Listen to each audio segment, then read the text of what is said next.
Mas eu estava falando que nós estamos pregando desde o começo do ano sobre hospedar a glória de Deus. Se você nasceu de novo, é isso que você já faz. Agora, o problema não é então, se nós já nascemos de novo, hospedar ou não a glória de Deus. O problema é esse, é como nós hospedamos a glória de Deus.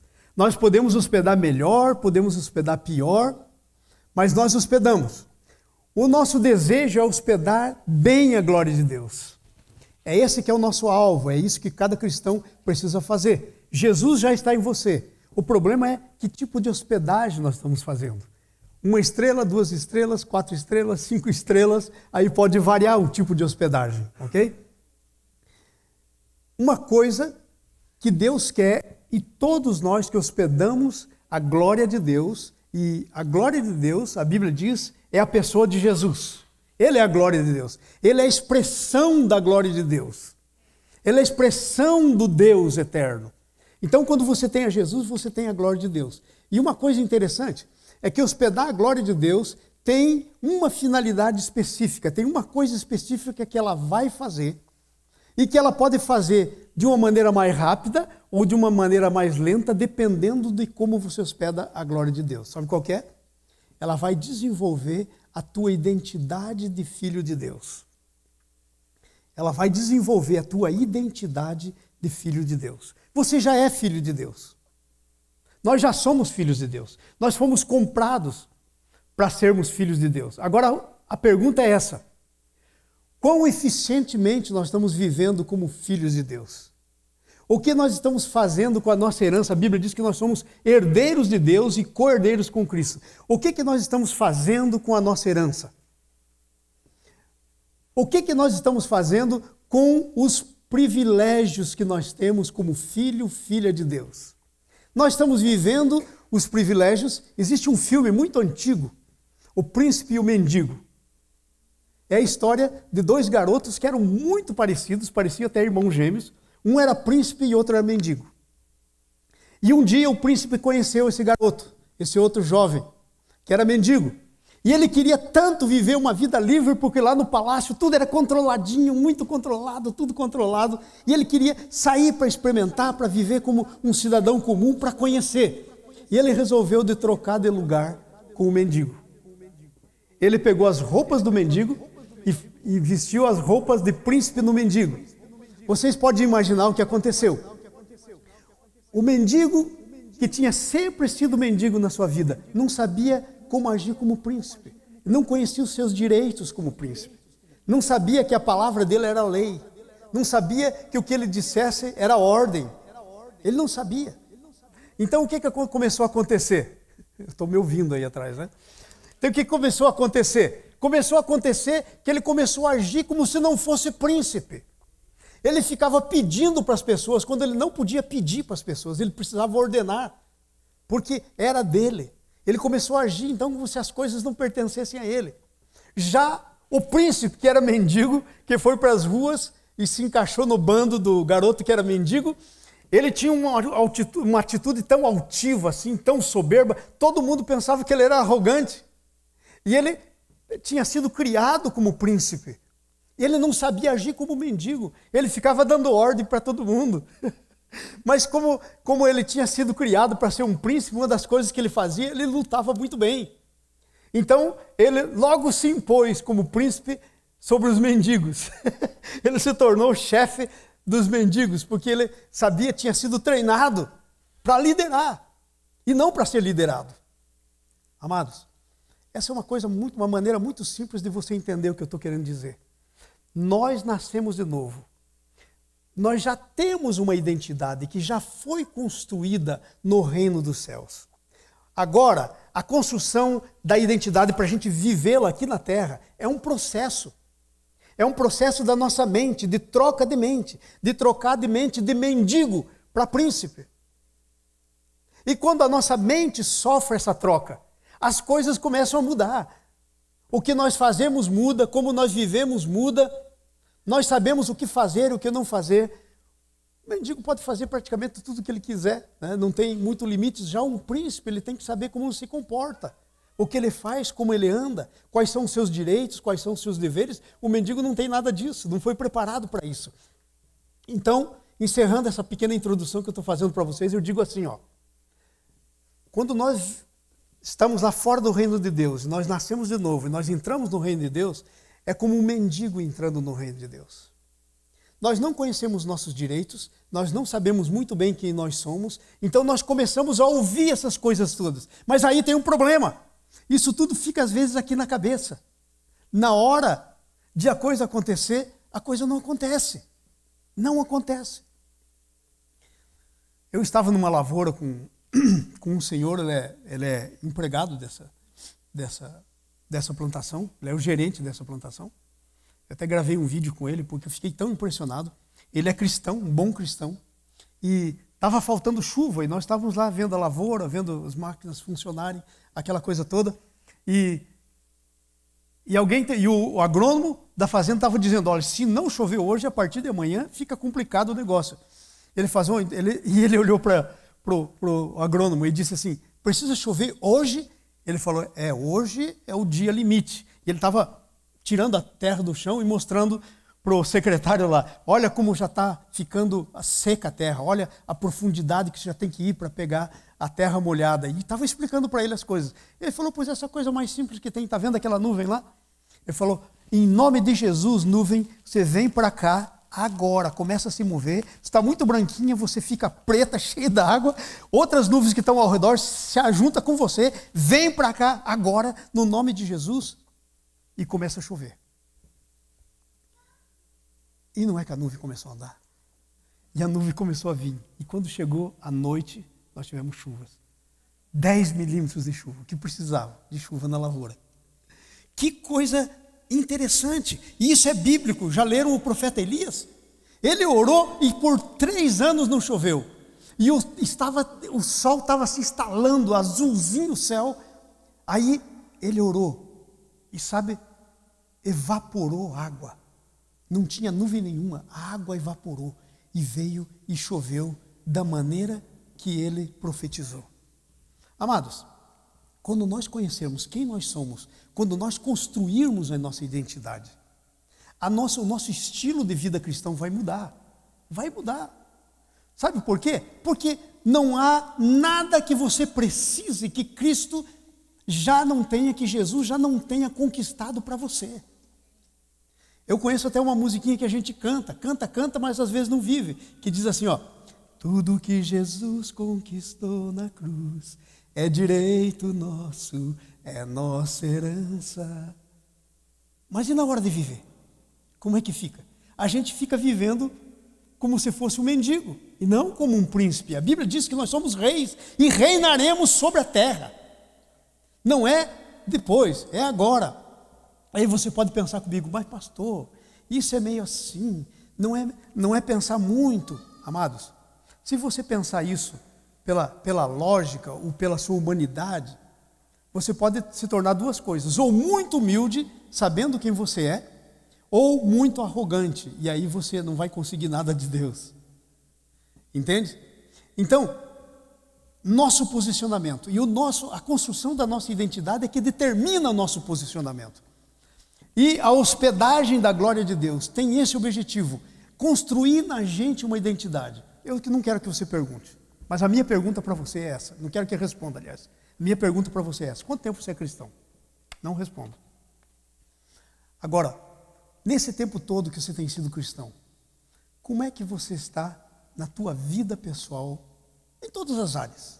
Na tua vida de fé, na tua vida natural, nos seus negócios, na tua vida familiar, como é que está indo essas áreas da tua vida? É uma pergunta que nós temos que fazer, amados. É uma pergunta que nós temos que fazer. Porque nós temos que fazer correções de rotas, muitas vezes na nossa vida. Coisa que não é parte da nossa identidade, nós temos que lançar fora. Coisa que é parte da nossa identidade, nós temos que absorver. Às vezes nós ficamos negociando coisas que são inegociáveis. E às vezes não negociamos o que deveríamos negociar, coisa que não tem muita importância, deveríamos deixar passar. Os valores, às vezes, ficam mudados. Então, a hospedagem da glória de Deus tem um objetivo nas nossas vidas. Sabe qual que é esse objetivo? Construir a nossa identidade. E nessa manhã, eu quero ver com vocês algumas coisas nessa área. Veja na nossa introdução que está aí no nosso boletim, eu escrevi aí.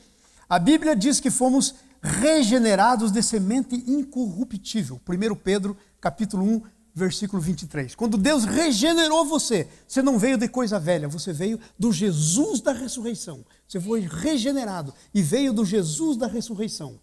Foi de lá que você nasceu, como semente. Agora olha só. Daí a Bíblia chega dizendo que nós fomos semeados como filhos do reino, Mateus capítulo 13, versículo 38. E depois disso, nós temos que crescer na estatura do varão perfeito. João capítulo 12, versículo 24, Jesus falando para os discípulos, ele diz assim, ó, se a semente de trigo caindo na terra não morrer, fica ela só. Mas se ela morrer, ela vai dar muito fruto. Eu tive nessa semana agora, andando lá pelo Tocantins, uma verdadeira lição sobre semente. Eu não sabia como é que era esse negócio de semente, como fiquei sabendo. Então isso aqui está fazendo muito sentido para mim. Sabe, a semente cai na terra e nasce o primeiro brotinho dela. E sabe do que o primeiro brotinho, aquele brotinho pequenininho, se alimenta? De tudo aquilo que está dentro da semente. E sabe o que isso faz com a semente? Mata. Porque o brotinho suga tudo. E se for feijão, por exemplo, eu aprendi essa semana que o feijão, ele se parte assim, ele racha e sai e começa a soltar as raízes para baixo e por outro lado vai subindo. E aquilo que era duas partes do feijão, cortadinho no meio, eles viram duas folhas chamadas cotilédanos. Isso foi um agrônomo que me ensinou. Duas folhas. E eles sobem para cima da terra e são as duas primeiras folhinhas do pé de feijão. Mas se o grão caindo na terra não morrer, fica ele só. Amados, nós somos sementes, nós caímos na terra. Se nós não morrermos, ficamos somente nós. Mas se nós morrermos, vai nascer algo totalmente diferente. O pé de feijão não tem nada a ver com a semente do feijão. Ele vai nascer totalmente diferente. E aí sabe o que vai acontecer? Ele vai começar a produzir fruto. Ele vai começar a produzir outros grãos. E se o solo é bom, e nosso coração é o solo, a parábola do semeador fala isso, Jesus plantou a semente no coração. O nosso coração é o solo, se nós tivermos um coração bom, sabe o que vai acontecer? Vai produzir a 100 por 1. E a grande sacada dessa história toda é que tal se nós não temos um coração bom? A Bíblia diz que nós podemos trabalhar no nosso coração, podemos tirar as pedras, podemos tirar os espinhos, podemos limpar o nosso coração. Então nós vamos produzir fruto e vamos crescer. E essa produção de fruto, que na medida que vamos crescendo, o nosso fim é produzir fruto. O fim de um feijão que foi plantado, estou falando isso porque estão plantando feijão lá no Tocantins. O fim do feijão que foi plantado é produzir muitos grãos de feijão, semelhantes àquele que foi plantado. Sabe, você foi plantado nessa terra, você é filho, filha de Deus, com um único objetivo: produzir muitos filhos no reino de Deus, iguais a você, semelhantes a você, porque você é semelhante a Jesus. Por isso, caindo na terra, temos que morrer. Então, a hospedagem da glória de Deus significa algumas coisas, a nossa morte. Mas à medida que nós morremos, sabe o que acontece? Jesus começa a viver em nós. À medida que nós morremos, Jesus começa a viver mais e mais em nós. Ele já vive em nós. Mas às vezes nós confinamos Ele e dizemos: Jesus, a nossa casa aqui, e nós somos, eu disse uma vez aqui já, vou dizer de novo, nós somos uma mansão, nós somos a casa de Deus. Então essa mansão tem muitos quartos, muitas salas, mas às vezes sabe o que nós fazemos? Nós confinamos Jesus naquele quartinho e dizemos: Jesus, aqui o Senhor é dono. Agora, lá naquela sala, lá mando eu. Lá naquele outro lugar, lá digo eu. O que vai ser da minha vida, digo eu. Eu estava pregando lá no Tocantins. Eu estava pregando sobre aquele texto em que Jesus ressuscita o filho da viúva de Naim. E como era tudo gente muito simples, alguns nem não liam, eu tive que falar num nível que eu achei que eles poderiam entender. Então sabe o que eu fiz? Eu peguei algumas pessoas para encenar a cena. Peguei vários assim, uma multidão e um morto ali no meio deles e tal. E aí vem outra multidão, Jesus com seus discípulos encontra aquela multidão que seguia o morto no portão da cidade. E aí Jesus toca no morto. e diz: moço, eu te mando, levanta-te. E o moço se levanta. E aí então imagino o alvoroço. E aí eu peguei um outro que era amigo do morto, mas que estava em outra cidade quando morreu. E ele chega e ele pergunta: me disseram que você tinha morrido? E tal, ele começa todo esse diálogo. Nós fizemos essa pregação como um diálogo. Foi um negócio interessante, porque chegou numa hora em que o moço disse para o que tinha sido ressuscitado: então você está com um problema sério, hein, amigo? Ele falou: por quê? Eu estava, era quando eu estava no caixão. Ele falou: não, você está agora. Ele falou: me explica. E aí o outro moço, claro que eu tinha ensinado ele antes, né, disse para o que tinha sido ressuscitado: é que a tua vida já se foi, ela estava no caixão. Agora, quando Jesus tocou em você, a vida saiu dele e entrou em você. Você não está mais vivendo com a sua vida. Então você está num problema seríssimo, porque agora você não pode mais dizer como você dizia todo dia para mim: eu faço da minha vida o que eu quiser, ela é minha. Agora não é mais tua, é Jesus vivendo em você. Vocês entenderam o que eu estou dizendo? Então, muitas vezes nós hospedamos a Jesus e ficamos dizendo: não, a minha vida, eu não quero. Ou às vezes dizemos: não, Senhor, tá bom assim. Eu não preciso fazer mais isso, nem mais aquilo, eu estou contente como está. A pergunta é: o que Jesus quer? Não é o que você quer. Você não vive mais. A Bíblia diz que nós já não vivemos mais, mas Cristo vive em nós. Gálatas 2:20, está escrito isso. Então, essa hospedagem tem que produzir essa identidade. Eu tenho que saber quem eu sou. Eu sou, mas por outro lado eu não sou. Entenderam? Eu sou filho de Deus, e com todos os atributos de filho de Deus, e toda a herança que eu tenho, e tudo que participa do fato de ser filho de Deus, mas eu não sou mais desse mundo. Os padrões de vida são outros. A maneira de viver é outra. As palavras são outras. As convivências, não é... Jesus diz assim: Pai, não peço que os tires do mundo. Então, não é que você tem que sair do mundo, mas é que agora, quando você estiver com alguém que é do mundo, sabe qual é o teu negócio agora? É falar de Jesus para eles. Não é você sair do mundo. Agora a pergunta é: qual é a influência que nós estamos tendo com aqueles que são do mundo, que andam no mundo? Então, olha só, aqui nós estamos dizendo algumas coisas. Veja como é que termina a nossa introdução ainda. Não consegui sair da introdução, imagina. Mas olha só, aqui diz assim, aí quase no fim da introdução: amados, agora somos filhos de Deus. Levanta sua mão e diz: eu já sou filho de Deus. Isso é verdade, se você nasceu de novo. Você já é filho de Deus. Agora somos filhos de Deus. Mas ainda não se manifestou o que havemos de ser. Você é uma semente. Talvez já se manifestou. Você cresceu assim, ó, 1/3. Mas se você for, por exemplo, um pé de milho, você vai ser mais alto do que eu. Que altura você está? E para produzir o fruto que é esperado, você tem que crescer numa certa estatura, porque senão não dá fruto antes. Não é possível. Então, mas agora não se manifestou o que havemos de ser. Sabemos que quando Ele se manifestar, seremos semelhantes a Ele. Amado, sabe o que quer dizer esse texto? Que agora que você tem Jesus, cada vez que Ele se manifesta através de você, sabe o que acontece? Você manifesta a semelhança dele. As pessoas veem Jesus em você. Muita gente diz assim: olha para Jesus, não olha para mim. É impossível olhar para Jesus sem olhar para você. Porque você deve ser o espelho de quem Jesus é. Essa frase está errada. Olha para Jesus, não olha para mim. Essa frase tem que ser como Paulo disse: sede meus imitadores, como eu sou de Cristo. Paulo disse essa frase. E é essa frase que tem que ser dita: me imite, como eu imito a Jesus. Olha para mim. Não que você esteja agora com a pretensão de ser perfeito, porque o próprio apóstolo São Paulo disse: Deus ainda não terminou comigo, mas agora a vida que eu tenho eu vivo pela fé. Então, Deus não terminou comigo. Gente, eu faço cada asneira que depois eu fico pensando: mas como é que eu pude fazer um negócio desse? Mas eu confesso que Ele não terminou. Mas, no geral, a coisa precisa estar alinhada. Sabe? O pecado na nossa vida, o erro na nossa vida tem que ser um acidente, não a regra geral. Então tem que se manifestar. Nossa identidade é algo que deve ser construída e temos participação ativa nessa construção. Meus amados, você pode nascer de novo e acontecer com você aquilo que estava acontecendo lá na igreja de Corinto, quando Paulo escreveu para os coríntios. Lá em Coríntios está escrito isso. Paulo diz assim: eu tenho que dar de beber vocês leitinho quando já deviam comer comida sólida, porque vocês ainda são crianças em Cristo.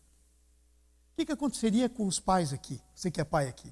Se você não é pai, não pode entender muito bem isso, mas eu creio que aqui muita gente é pai. O que aconteceria se o seu filhinho nascesse, aquela belezinha, está ali, coisinha mais linda, e aí passa 2, 3 anos e continua sendo a coisinha mais linda, e 5, 6 anos e continua sendo aquela coisinha mais linda do mesmo jeito? Você ia levar no médico. É um desespero. Você ia levar no médico, tem alguma coisa errada.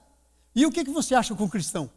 Nasceu de novo, passa 1 ano, 2 anos, 3 anos, está na mesma coisa. É desesperador, precisa de médico. E o médico é Jesus, é o Espírito Santo. Então a construção depende de mim, da identidade depende de mim e de você. E como é que nós construímos essa identidade? Dá uma olhadinha no texto que nós estamos lendo aí, que vamos ler, né? Colossenses capítulo 3, versículo do 1 até o 13.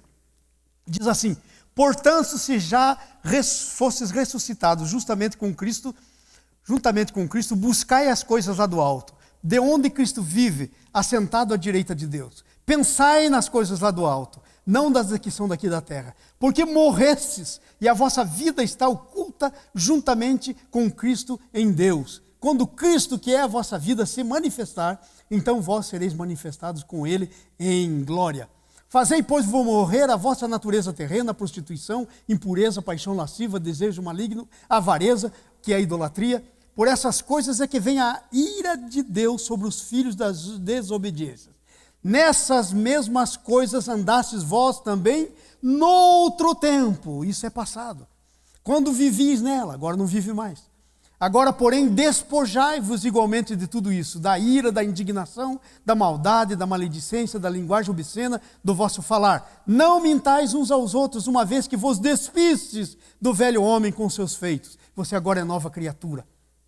E vos revestistes do novo homem que se refaz para o pleno conhecimento segundo a imagem daquele que criou, no qual não pode haver nem grego, nem judeu, nem circuncisão, nem incircuncisão, nem bárbaro, nem cita, nem escravo, nem livre, porém Cristo é tudo em todos. Revesti-vos, pois, como amados, eleitos de Deus, amados e santos e afetos de misericórdia, de bondade, de humildade, mansidão e longanimidade. Suportai-vos uns aos outros, perdoai-vos mutuamente, caso alguém tenha motivo de queixa contra o trem. Assim como o Senhor vos perdoou, assim perdoai-vos vós. O que eu quero meditar nessa manhã com você é nos verbos que estão aí.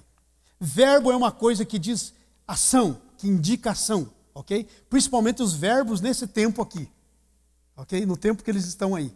Eles indicam ação. E se indica ação, é uma coisa que eu e você temos que fazer. E eu tenho uma notícia para você. Se eu e você não fizermos o que diz aí, Deus não vai fazer.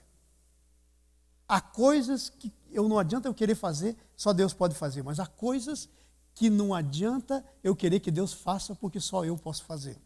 E essa é uma das coisas. Esses verbos. O primeiro verbo que nós encontramos aí, no versículo 1, diz: portanto, se fostes ressuscitados juntamente com Cristo, buscai as coisas lá do alto. Olha que negócio tremendo para você começar pensando nessa manhã de hoje. Buscai as coisas lá do alto. Irmãos, não vem que não tem. Você, eu, todos nós aqui estamos buscando. A pergunta é, o que é que nós estamos buscando? Aonde estão as coisas que eu e você estamos buscando? Aonde estão? Estão lá no alto ou são as coisas aqui da terra? Amados, Deus falou comigo uma vez quando eu era bem criança na fé, e eu nunca mais esqueci. Eu estava trabalhando e pedindo para Deus me abençoar.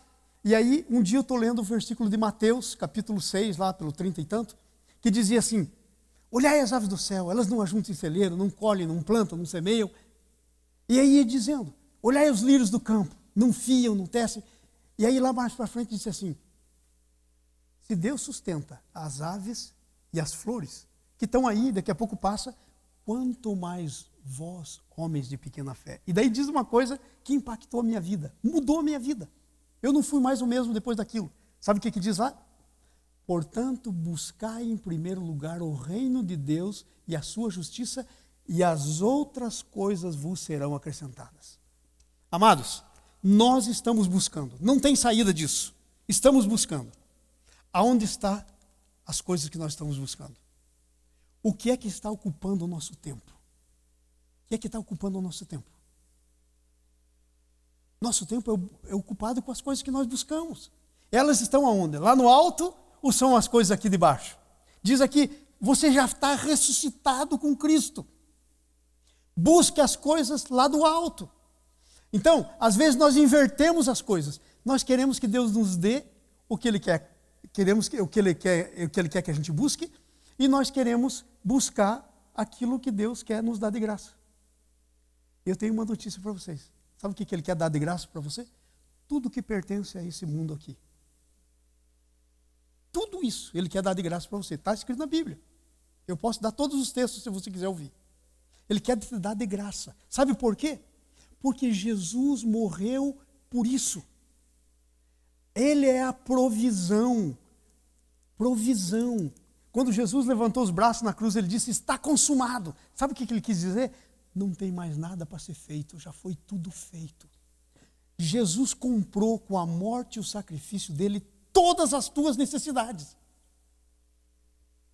Aí você pode pensar, mas pastor, e aí se eu resolver então ficar dormindo em casa e não fazer nada? Eu digo, você não vai ser abençoado. Deus abomina vagabundo.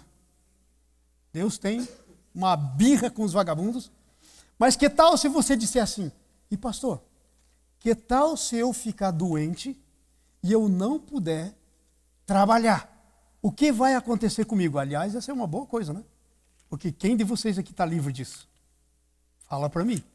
Eu não estou. E aí quem vai garantir? E aí eu quero ler para vocês. Salmo 127. Se você quiser ler, para não esquecer isso, Salmo 127. Se o Senhor não edificar a casa, em vão trabalham os que a edificam. Se o Senhor não guardar a cidade, em vão vigia a sentinela. Inútil, diga comigo inútil. Inútil vos será levantar de madrugada, alguém aqui se identifica? Levantar de madrugada, repousar tarde, alguém se identifica? Comer o pão que penosamente granjeastes. Até aí a gente se identifica mesmo. Agora, e essa outra parte aqui, a gente se identifica? Aos seus amados Ele dá enquanto dormem. Fala para mim. Palavra de Deus, não é invenção da minha cabeça. Se você for fiel ao Senhor e você buscar primeiras coisas lá do alto, você pode esperar que isso vai acontecer. Você vai dormir, vai levantar e Deus vai ter feito a provisão para você, porque ela já foi comprada. Gente, a gente tem que banir da nossa cabeça essa ideia louca, idiota, que Deus comprou tudo o que eu preciso, mas agora está de birra e não quer me dar. Entenderam? O maior prazer de Deus é te abençoar nos direitos de Jesus, porque Ele não abençoa você nos teus direitos. Nós não temos direitos. E essa é a coisa melhor que existe, porque nós estamos nos direitos de Jesus. Então o que acontece? Como é que acontece? Então, invertemos a coisa. Buscamos o que Deus quer que a gente ganhe de graça. Trabalhamos para aquilo que Deus quer nos dar. E queremos que Deus nos dê aquilo que a gente quer que busque.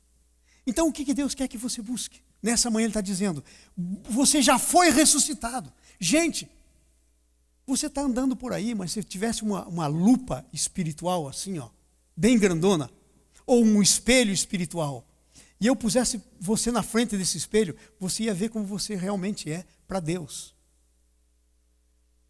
Jesus estava andando com os discípulos, subiu no monte, foi transfigurado. Sabe o que foi aquilo? Deus mostrou quem Jesus, como Ele realmente era.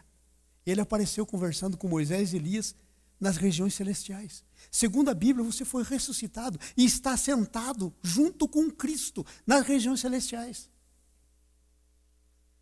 Entendeu? E é o céu que governa.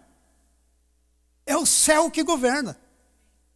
E sabe, se você não tiver certeza disso, você está com um problema. Mas se você tiver com certeza de que o céu realmente governa, a tua vida vai mudar. Veja, por exemplo, 3 meninos. Sadraque, Mesaque e Abdenego. Um rei maior rei do tempo deles, poderoso, toda autoridade para fazer o que quisesse, levantou uma estátua magnífica, fez um novo Deus e disse: agora eu vou fazer uma festa para a inauguração do novo Deus. Trouxe tudo que é instrumento de sopro, tudo que ia ter adoração que não chegava mais. E ele disse: olha, e quando começar a tocar aqui a adoração, todo mundo se ajoelha e vai botar a cabeça no chão, vai botar a boca no pó de frente ao meu Deus, para adorar o meu Deus. E tinha 3 meninos que conheciam quem eles eram e quem era o seu Deus. Sadraque, Mesaque e Abdenego era o nome deles. Livro de Daniel, se você quiser ler depois. Sabe o que aconteceu? Aquela multidão de gente, tudo ajoelhadinho lá. Mas sabe como é que é? Que tem de gente curiosa, né? Naquele tempo também tinha. Então um começa a olhar do lado. E de repente eles veem: hey, tem 3 lá que não estão de pé. E chega no rei. E o rei manda chamar. Falou: é verdade que vocês não se dobram aqui perante o meu Deus? Ele falou: é verdade, nós temos um Deus que é sobre esse Deus aí, esse Deus não é Deus, e a gente não se dobra a ele. Mas vocês não sabem que eu tenho poder? Sabe o que eles respondem? Se o nosso Deus quiser nos livrar da tua mão e daquela fogueira que você fez para jogar quem não tinha uma fornalha acesa, para jogar quem não te obedecer, ele nos livra da tua mão e de você. Mas se não nos livrar, tudo bem, nós vamos com ele.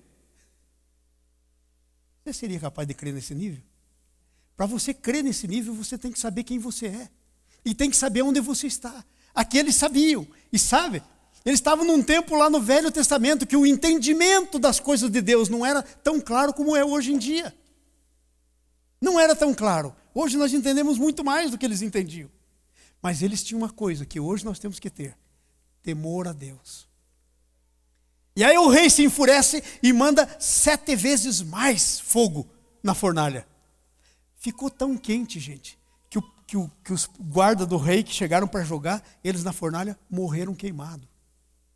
E jogaram lá, e o rei deve ter dito: ah, agora vamos ver o que vai dar isso. E ele continua olhando no fogo. E de repente ele cutuca o camarada que está do lado dele, o seu primeiro-ministro, e diz: peraí, nós não jogamos 3 lá dentro? Como é que tem 4 lá dentro? E dá uma olhadinha, um deles parece o filho dos deuses. Era Jesus dentro da fornalha. Se Deus não ter livrado das fornalhas por aí, ele entra com você lá dentro.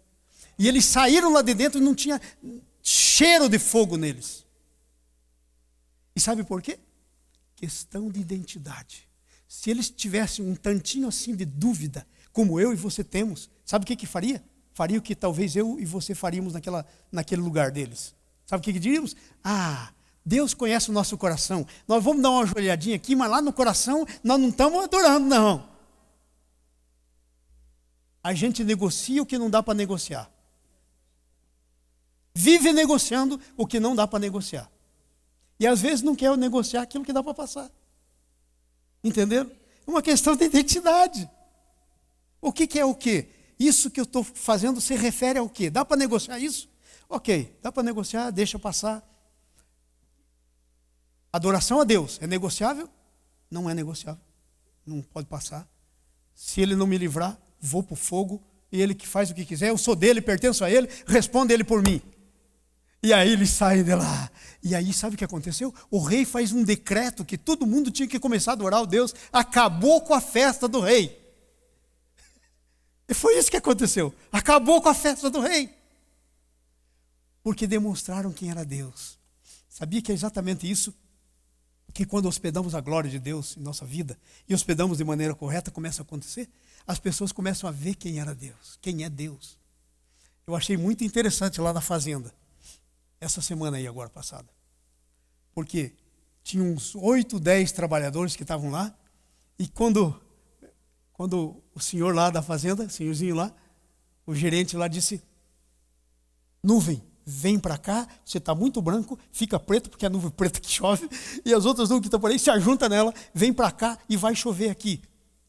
Todo o resto, um olhou para o outro e falaram: o japonês está doido, um japonesinho está doido. Esse cara está doido, muito sol na cabeça, sol de 43, 44 graus. Está muito sol na cabeça. E começaram a... De repente a coisa começou a escurecer para aquele lado. E começou a escurecer. E tinha todos os caminhões esperando ser colhido o soja para despejar e levar para entregar. E eu estava ali junto com eles. De repente, umas 4 horas depois, um ou outro disse para ele: eu acho que não vai dar tempo de carregar meu caminhão, hein?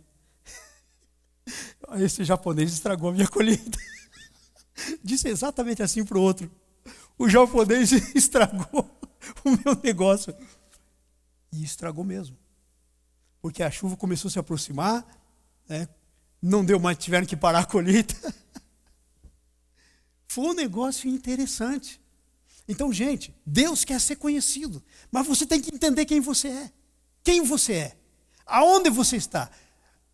Aonde estão as coisas que você está buscando? Então, buscar as coisas lá do alto. Vivei pelas coisas que são de onde Cristo vive. Gente, você tem que viver baseado nessas coisas. Deus é Senhor. Deus é Senhor. Se eu estiver doente, Deus é Senhor. Deus é Senhor. E se Ele não quiser, amém. Essa é a situação que nós vivemos. Agora, olha que coisa interessante. Viver pelas coisas que são de onde Cristo vive. As coisas que estão à direita do Pai. Gente, você imagine quanta coisa está lá providenciada para você. E você passando a tua vida aqui sem tomar posse delas. Que tristeza! Você não acha que é uma tristeza? Que tristeza! Porque sabe quando que você vai conhecer o teu Deus? Quando você começar a tomar posse das coisas que o teu Deus tem para você. Aí você vai conhecer realmente o amor dele. Aí, amor, quando você ouvir amor de Deus, vai sair aqui da tua cabeça, vai ir para a área prática. Você vai se sentir amado. Gente, quero dizer uma coisa para vocês. Como pastor, o que eu tenho encontrado tanta gente que não se sente amado por Deus. Ai, Deus não me ama. Porque se Deus me amasse, isso não estava acontecendo. Muita gente. Mas sabe por que crê assim? Porque nunca experimentou o amor de Deus. Nunca construiu a sua identidade. Não sabe quem Ele é. Entenderam? Segundo verbo interessante. Primeiro é buscai. Segundo, pensai nas coisas lá do alto. Amados, o que você pensa vai se transformar em ato. Os teus atos, quando você fizer 1 vez, 2 vezes seguidas, vão se transformar num comportamento. O teu comportamento vai virar o seu destino. E o seu destino vai dizer para onde você está indo, dependendo do que ele é. Vocês estão entendendo o que eu estou dizendo? Então o teu pensamento, tudo começa aqui. Tudo começa aqui. Se você não começar na coisa certa, quem eu sou, sabe, amados? Você é o que Deus diz que você é. Não o que as pessoas estão dizendo que você é. Eu sempre tenho dito isso aqui. Você é quem Deus diz que você é. Você pode o que Deus diz que você pode. Você faz o que Deus diz que você faz. Você não pode o que Deus diz que você não pode. Ou pelo menos não devia poder, né? Você devia deixar de fazer. Vocês estão entendendo? Para mim, essas coisas aqui parecem tão assim, só que no dia a dia, vocês estão entendendo o que acontece? A gente tem tempo para todas as coisas aqui e nada para as coisas de onde Jesus está sentado. O que a gente está pensando? Que tal se a gente tivesse igual aqueles aparelhinhos assim, que põe do lado hoje em dia para medir a pulsação do teu coração e ver como é que está andando, né? Tem uns aparelhinhos que põe assim, você anda o dia inteiro com ele, né? Que tal se a gente tivesse um para pôr aqui no cérebro e medisse os nossos pensamentos? E tivesse 2 categorias, pensamento do alto, pensamento aqui de baixo. E tivesse um espaço lá, qual deles você acha que ia encher? Vocês entenderam? Então, como nós pensamos, determina como nós vamos ser no fim da história. Porque nós nos tornamos aquilo que vivemos pensando. Eu estava lendo um artigo há um tempo atrás de um garoto que se suicidou e deixou uma cartinha. E aí depois foram examinar. Ele tinha visto muitos shows de rock pesado. Muitos. Que falavam de morte, de suicídio, de assassinato. Muito. Ele ouviu tanto que no fim ele foi lá e se suicidou.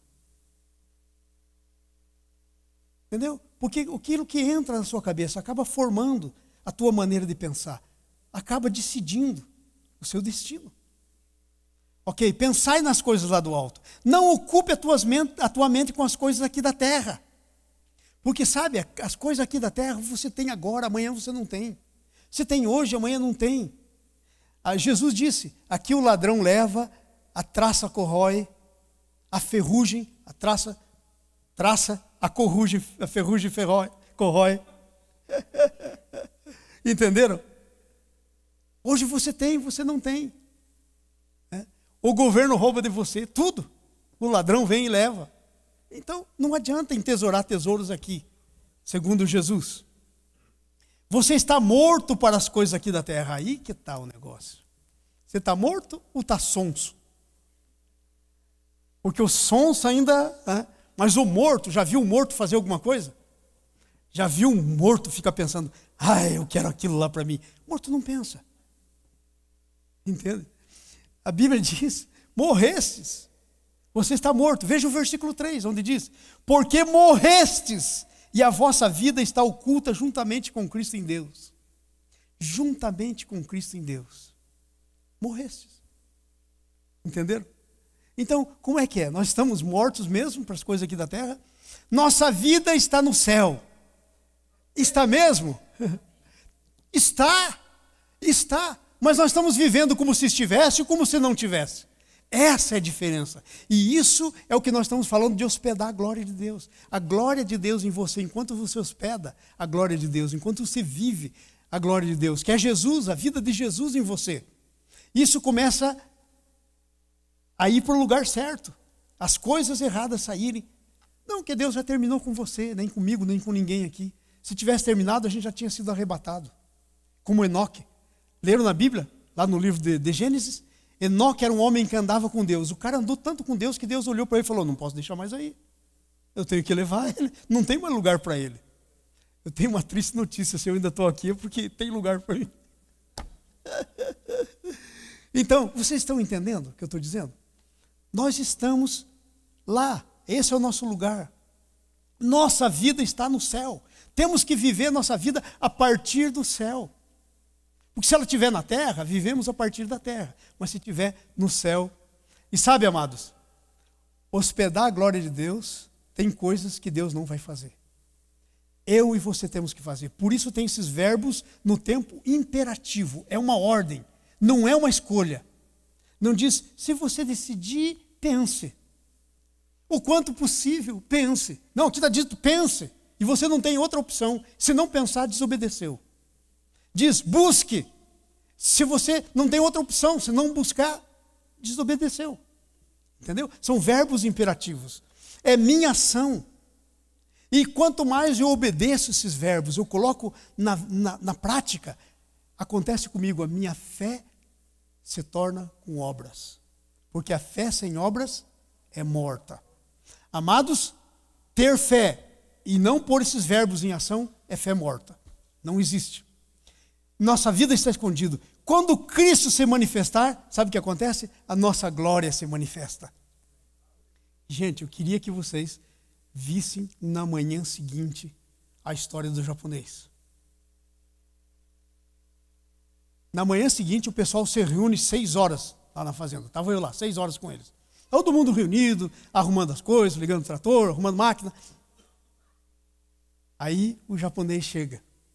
Eles falaram, olha, nós só vamos começar a poder trabalhar aí pelo meio-dia, por causa da chuva de ontem. O pessoal um olhou para o outro assim e tal, né? Zip it. Eu podia ler no pensamento deles. Esse japonês, hein? Quem é esse japonês? Um filho de Deus. Um filho de Deus. Um simples filho de Deus, trabalhando lá, no duro, no pesado, mas um filho de Deus, que sabe quem é. Que sabe quem é. E que vive a identidade que tem. Então, a glória, o japonês passou, de agora em diante, duvido que se o japonês disser alguma coisa nessa área, duvidem dele. Eu não. Eu fiquei concordando com o japonês. Falei, é isso mesmo, senhor, manda essa chuva. Eu até gravei um vídeo com o japonês para trazer para os meus filhos. Eu gravei um vídeo com ele. Porque, olha, aquele japonês, ele não trabalha para o dono da lavoura. Ele trabalha para Jesus. Ele me contou algumas coisas assim que, caramba. Ele disse assim que no tempo mais difícil que tinha, ele orava assim, Senhor, ou vem chuva de cima, ou sobe água de baixo. O que ele leu lá na Bíblia, né? Que lá no dilúvio veio água de cima e subiu água de baixo. Ele falou, Senhor, ou vem chuva de cima, ou vem água de baixo. Resultado, sabe o que está acontecendo naquela fazenda? Ninguém do lado está colhendo. Não estão pondo a máquina para colher porque não compensa o gasto do diesel. Enquanto aquela fazenda está colhendo pelo menos 45 sacos, que é um negócio fabuloso. Sabe por quê? Por causa de um japonês que mora lá. Ele estava me contando que quando chegava aí pelas 2, 3 da madrugada, ele acordava para orar pela fazenda, e ele falou, nós vamos fazer melhor que orar. Ele acordava a esposa dele, subia na moto da fazenda, os dois iam andando pelos caminhos, no soja, e orando e profetizando. Deu uma infestação de lagarta na lavoura que é dividida por uma estrada. Só tem uma estrada, de um lado para o outro. E isso é fatal, não tem o que segure. Ele andou na estrada e disse, lagartas, em nome de Jesus, aqui está a divisa. Se vocês quiserem ficar para lá, não é problema meu. Eu não quero que vocês fiquem também, abençoe esse cara aí. Mas para cá vocês não passam. Para cá vocês não passam. E adivinha o que aconteceu? Não passaram. Não passaram. Gente, a questão aqui é de como é que você vive. O que você busca, o que você pensa. O que você pensa? Você sabia que você tem poder para determinar? Esse japonês estava me contando do livro. Eu falei, da onde que você arranjou essas ideias? Ele falou, eu vou lhe mostrar o livro que eu acabei de ler. Ele estava lendo um livro de heróis da fé, publicado lá no Japão, em japonês. Eu falei, você vai ter que dizer para mim o que tem aí, porque aí não adianta nem olhar, né? Ele disse, aqui está contando a história de um homem que foi morto por causa da fé dele. Ele plantava fruta. E aí ele não tinha dinheiro para comprar veneno para detetizar. E tem uma lagartinha que ataca aquele tipo de fruta. Ele foi na lavoura dele e disse assim, Senhor, eu não sou preguiçoso, mas eu não tenho dinheiro para comprar. Agora, Senhor, o Senhor é o dono desse negócio aqui. O Senhor é o dono. Então o negócio é o seguinte, nenhuma lagarta vai subir nesses pés.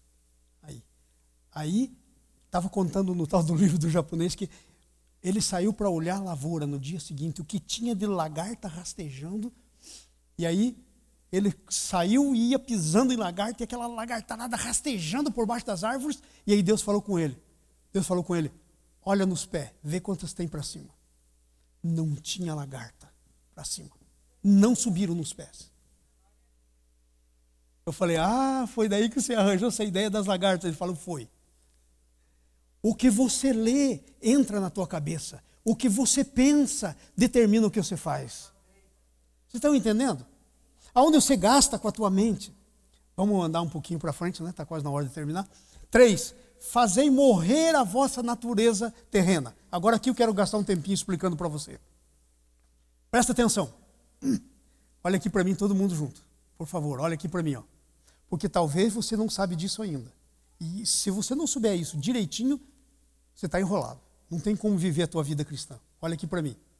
Tem gente hoje em dia que pensa que os filhos de Deus são pessoas com dupla personalidade. Quando nós nascemos, a Bíblia diz que nós temos uma natureza pecaminosa, de pecado. Natureza do Adão. E daí quando a gente recebe Jesus, a gente recebe a natureza de filho de Deus. E tem cristão por aí, até pastor ensinando isso, que então agora nós temos duas naturezas. A velha natureza e a nova natureza. E elas estão lutando. Isto é, você é ao mesmo tempo filho de Deus e ao mesmo tempo filho do diabo. Tem duas identidades. Amados, deixa eu dizer para vocês, não existe isso. Tem muita gente que diz, olha, tem aí um cachorro preto e um cachorro branco. Quer matar o branco, alimenta o preto. Quer matar o preto, alimenta o branco. E não dê nada.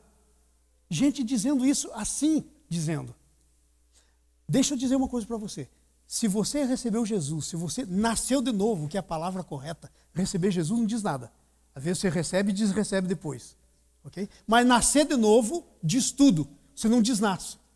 Se você nasceu de novo, a velha natureza que está em você, se você quiser confirmar isso na Bíblia, Romanos capítulo 6, versículo 4, 5, 6. Confirma lá depois. Se você nasceu de novo, você não tem mais a velha natureza. Ela é destruída na cruz de Cristo. Você é filho de Deus. Você recebe nova natureza de filho de Deus. Você não tem dupla personalidade. Filhos do diabo, filho de Deus. Mas você tem uma coisa que o Adão tinha antes de receber, porque a natureza que você recebeu, essa natureza de pecado, veio do Adão. Se você for contando para trás, você chega lá no paraíso. Mas antes que o Adão e Eva recebesse essa natureza, quando comeram da árvore proibida, eles não tinham essa natureza, mas existia uma coisa que você continua tendo. Sabe o que era? Arbítrio, decisão. Deus disse, não coma dessa árvore, porque se você comer, você morre. E daí tinha a árvore da vida, que era a que Deus queria que comesse. Aquela árvore da vida era um símbolo de Jesus. Jesus diz, eu sou a verdade e a vida. Ok? Sabe o que acontece agora? A tua velha natureza é morta, mas você ainda tem arbítrio.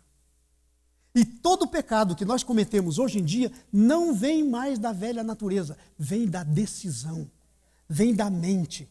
A nossa mente tem que ser transformada, mudado o jeito de pensar.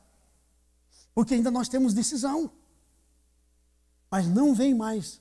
E pode ter certeza que todo pecado que nós fazemos não é da natureza de Cristo. Porque Ele não peca. Entenderam? É da nossa decisão, é da nossa alma. É aqui, daqui. Porque sabe, você nasceu de novo, mas você não foi despersonalizado. Você ainda tem a tua personalidade.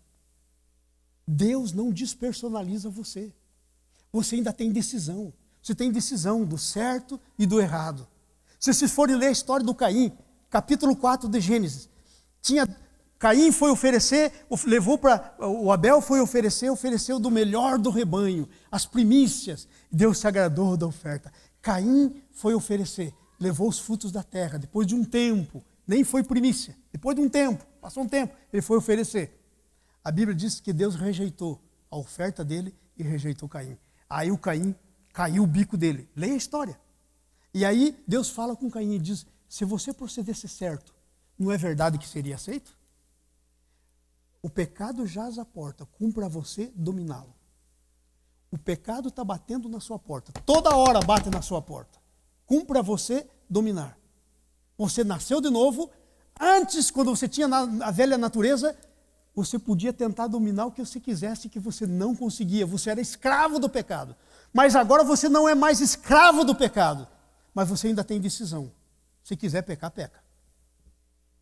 Então, quando diz aqui, fazei morrer a velha natureza, a natureza terrena, está querendo dizer a tua mente, a tua alma.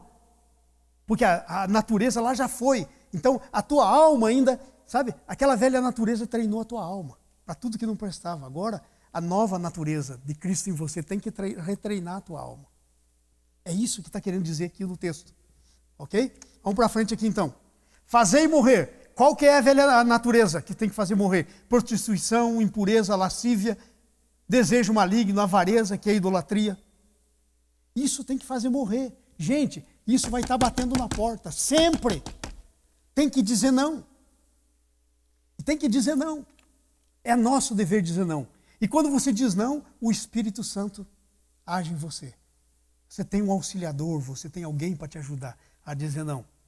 E aí agora só, veja só. Você tem que agora dar uma olhadinha nos frutos do Espírito. Veja João 15, 1 a 16. 1 a 6. João 15. Jesus começa dizendo assim, eu sou a videira verdadeira. Meu pai é o agricultor. Vocês são os ramos. Gente, quando Deus nos criou, Ele pegou, diz a Bíblia, do pó da terra, do barro da terra e nos criou. Aonde que estava a nossa raiz? Para baixo, na terra. Quando nós nascemos, quando Jesus veio para morrer por nós, aonde que estava a raiz dele? No céu. E aí foi como se as ramas descessem do céu. E aí sabe o que foi feito com você? Foi cortado, sabe onde que está escrito isso? Capítulo 11 de Romanos. Você foi cortado da velha oliveira, enxertada na nova oliveira. Você foi cortado daquela árvore que era Adão, que tinha raiz aqui no chão. E foi enxertado numa que tem raiz no céu. Jesus é essa árvore, você é o ramo. E ele diz, todo ramo que estando em mim não der fruto, porque tem ramo que está nele e não dá fruto, ele corta e lança no fogo. Mas todo ramo que estando em mim der fruto, ele limpa para que produza mais fruto ainda.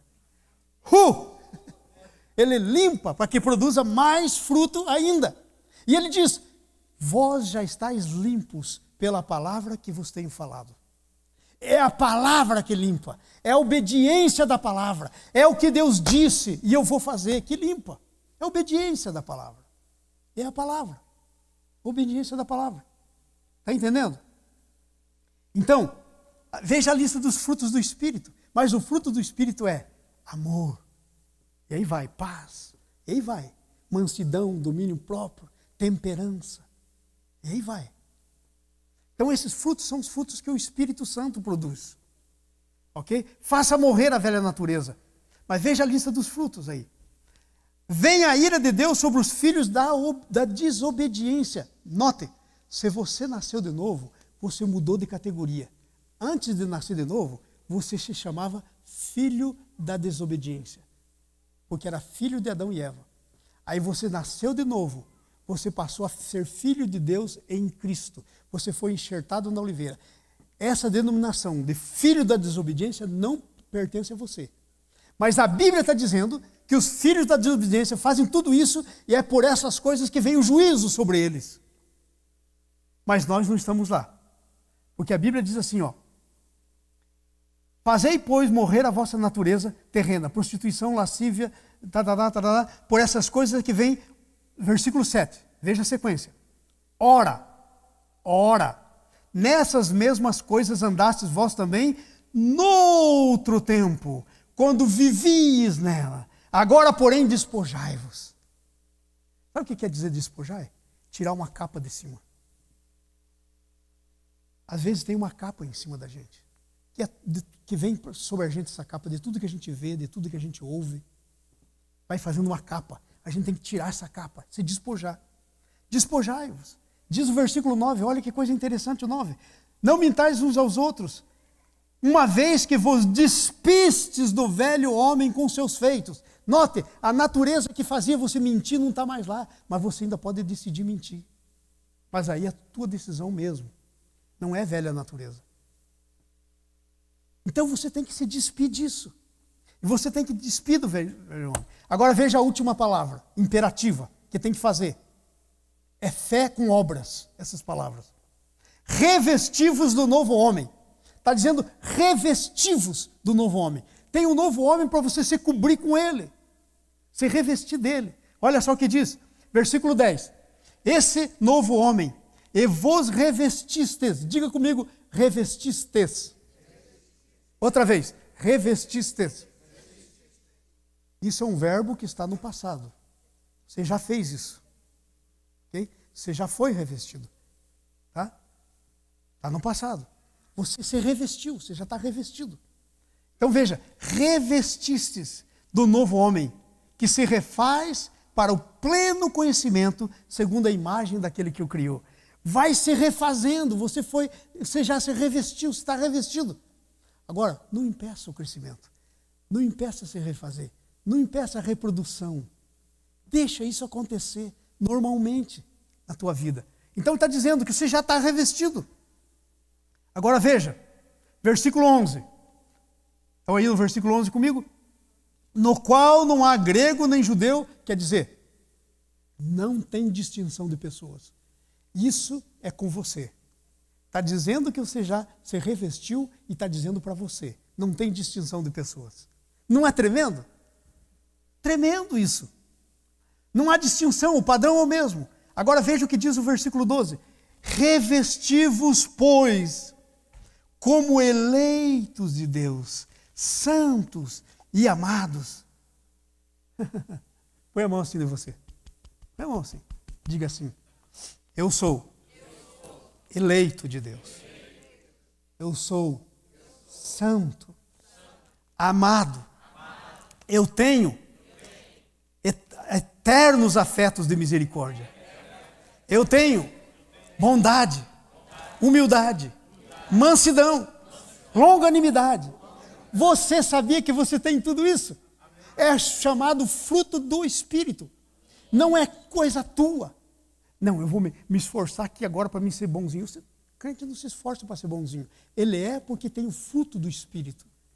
O Espírito Santo produz. Mas então, pastor, por que às vezes a gente é mau? Sabe por quê? Porque a gente abafa o fruto do Espírito e com a nossa decisão decide fazer o errado.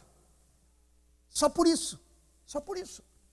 Então, revestivos. Agora veja, estamos terminando. Veja o versículo 13. E suportai-vos. Agora deixa eu explicar para vocês. Olha todo mundo para mim. Diga, suportai-vos. Tem duas maneiras de entender essa palavra. Ai, eu tenho que suportar a minha sogra. Já ouviram isso, né? Os casados. Não é nesse sentido que está suportar. Suportar está no sentido como se você colocasse uma viga para suportar aquele peso. Estrutura, apoio. É nesse sentido que está escrito isso. É no acrílico, aqui está o suporte. Vocês estão entendendo? O púlpito aqui, ó. Ali também. Suporte. Vocês estão entendendo? Então a Bíblia está dizendo que você foi criado para suporte. Não de qualquer coisa. E claro. Mas foi criado para suporte. E ele diz assim, ó. Esse novo homem, ele se refaz para o pleno do conhecimento. Não há distinção de pessoas. Revestivos como leite. Suportai-vos e perdoai-vos. Como Jesus. Qual é o teu padrão? Ah, eu não consigo perdoar. Não consigo? Então não vai ser perdoado. Gente, olha a oração que Jesus ensinou. Pai nosso, que estais nos céus, santificado seja o teu nome. Daí vai dizendo, e daí diz assim, perdoai como nós perdoamos. Ai, quer dizer, se eu não perdoo, não estou perdoado. Estão entendendo a história? Então, perdoai-vos. Em outras palavras, sabe o que ele está querendo dizer? Você tem Jesus vivendo em você? Seja como Jesus. Você tem Jesus vivendo a vida dele em você? Seja como Jesus. É isso que quer dizer, só isso. E isso é hospedar a glória de Deus, é ser como Jesus. E sabe, quando você começa a ser como Jesus, sabe o que começa a acontecer? Você constrói a tua identidade, você vai descobrindo quem você é, você vai descobrindo o que você pode, você vai descobrindo que tem coisas que você não precisa nem pedir para Deus. Está escrito na Bíblia? Claro, Ele conhece as tuas necessidades antes mesmo que você peça. Está escrito lá na Bíblia, é um versículo. Entendeu? Então, há coisas que você tem que fazer, temos que construir a nossa identidade, e esse é o nosso assunto. E eu termino dizendo isso que está no nosso boletim aí, presta atenção. Aliás, não termino, quero fazer uma outra coisa. Conclusão, desculpe, a hospedagem da glória de Deus deve resultar na formação da nossa identidade cristã. Pergunta, como é que está a tua identidade cristã? Ah, pastor, eu acho que eu estou com a identidade assim dos 2 anos de idade. Está tomando leitinho ainda. Mas quanto tempo que conheceu Jesus mesmo? Ah, pastor, faz uns 10. 10 e tem 2 anos, o que aconteceu com os 8 anos? Para onde foram os outros 8 anos? Terrível isso, né? Eu quero terminar aqui com 4 perguntas. Para alguns interessados aqui no nosso meio, que gostam muito de coaching, eu sou coach, eu quero terminar com algumas perguntas de coaching. Essa lição. Veja lá, primeira pergunta. É o que você quer? Gente, você já é cristã, você já é cristão. Agora a pergunta é, o que você quer? Essa é a primeira pergunta, porque é uma pergunta que vai incluir os teus sonhos. Entendeu? Que vai incluir os teus sonhos. Então o que você quer? É a sua meta. Qual é a sua meta? Tem gente que diz assim, não, pastor, está tudo muito bom do jeito que está. Pobre criatura. Pobre. O que Deus tem ainda para fazer crescer, nem olhos viram, nem ouvidos ouviram o que Deus tem preparado para os que o amam. Como é que pode dizer está bom aqui? Está nada. Então essa é uma pergunta que vai, qual é a sua meta? Agora vem uma outra coisa. Vem, o que é que está acontecendo? Essa é uma pergunta da realidade. Ok, a minha meta é essa, mas a minha realidade hoje é essa. Não começa com a tua realidade de hoje. Começa com a tua meta. Por quê? Porque a realidade de hoje é decepcionante. Se você começar com ela, vai ficar no mesmo lugar. Então não começa com ela, começa com o teu sonho. Aonde você quer chegar? Depois, examina onde você está. Porque se você não examinar onde você está, você não sai do lugar também. Ok? Então, qual é a tua realidade? Qual é a tua meta? Qual é a tua realidade? Agora, outra pergunta, terceira pergunta. O que você poderia fazer? Isto é, quais são as tuas opções? Ah, pastor, tenho várias opções. E você lista as tuas opções. O que você pode fazer? Quais são as tuas opções? É uma pergunta para você chegar lá. Para você se mover do ponto que você está até onde você gostaria de ir. São perguntas que eu faço no coaching. E olha, vou dizer uma coisa. O que eu tenho visto gente se movendo é uma maravilha. Aliás, basicamente tudo que eu estou pregando, só não estou fazendo coaching com vocês, porque coaching não é pregação. É outro tipo de coisa. E na igreja é complicado para fazer. Né? Mas eu vou dizer uma coisa, tudo tem princípios. Porque o melhor coach que já existiu no mundo foi Jesus Cristo de Nazaré. Ele foi o perfeito. Tremendo. Tremendo. Então, olha só, o que você pode fazer? Quais são as tuas opções? Ai, pastor, mas está difícil, porque o meu marido lá, se o senhor soubesse. Então, mas quais são as tuas opções? Vai dizer que não tem opção? Claro que tem opção, sempre tem opção. Okay? E a última pergunta, o que você fará?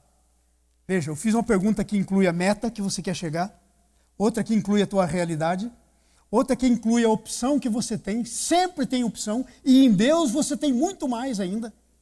E a última pergunta inclui a tua vontade, o que você fará? Sabe por quê? Porque se você não incluir a tua vontade, você não sai do lugar. Não há como, não há santificação sem a tua vontade. Não há. Não há santificação sem a tua vontade. Então, quero deixar você com essas perguntas. Qual é a tua meta? Qual é a tua realidade? Quais são as opções que você tem? E qual é a tua vontade? O que você vai fazer? Sabe?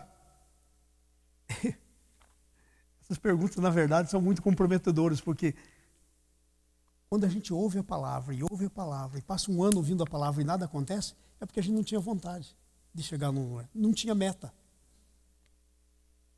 Esse é o único problema.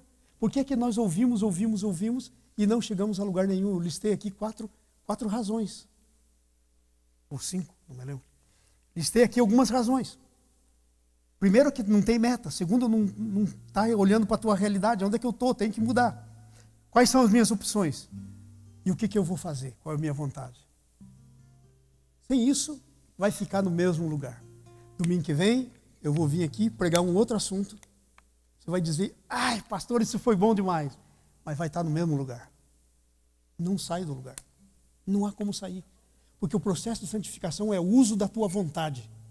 É fé com obras. Vai e faz. Amém?